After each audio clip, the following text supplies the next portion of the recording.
Okay, the main topic that we're going to look at here today, okay, is called a motion diagram. Motion diagram, okay? It's going to be very important. But to start, we say that motion is the change of an object's position or orientation with time. Okay, there are four basic types. We have the straight line, so like something like a planet going around in a circle. If you throw a basketball, that's projectile motion. Or if you have a figure skater that rotates, that's called rotational motion. Okay, this one is very different because the body actually doesn't change position; it only changes orientation. Orientation changes. Now, of course, in the real world, um, every motion is sort of a combination of all of these. Like, for example, projectile. When you throw a basketball, the basketball moves as a projectile, but also can rotate. So again, we have to simplify the motion, and so this whole unit, we're just going to be dealing with motion that moves along in a straight line. Okay, up or down, or to the left and to the right. Okay, the path along which an object moves is called a trajectory. Trajectory. Okay, so we kind of sometimes dot a line to signify the path. Okay, but to start talking about motion, we have to talk about this concept called frame of reference.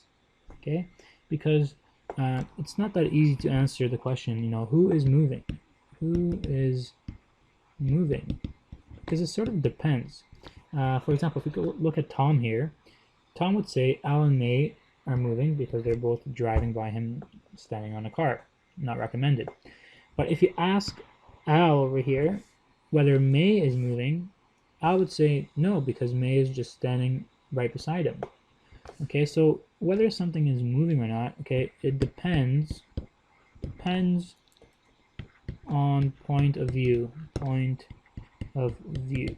Okay, and the point of view is called a frame of reference. Okay, and usually we just say a still picture on Earth is a good example of a frame of reference. Okay, again, the camera can't be moving, so that's what we have over here, for example. So if we have a still shot, okay, we call this a still frame. Okay, that's one picture of a person or this on the unicycle moving in time. So that's picture 0, frame 1, frame 2, frame 3. Okay, and as you can see, this person is moving to the right because in each frame that's taken at equal intervals of time, the person shifts to the right. Now what we do is we want to summarize this entire motion as one picture, and so we form a composite, kind of layer each of these pictures on top of each other, and this is what we call a motion diagram. It's going to be very useful for us to represent motion or visualize it. So here we have three examples of motion diagrams, and it's pretty intuitive that if the distance between each of these guys is the same, then this is going to be so this is equal. Whoops. If this is equal distance, then we're going to be traveling at constant speed. Okay, if the distance between each of these guys is increasing, so this is increasing distance, okay, then of course we know that the speed would be increasing because between each frame you cover more distance. And so similarly, if we have decreasing distance, okay, you have decreasing speed.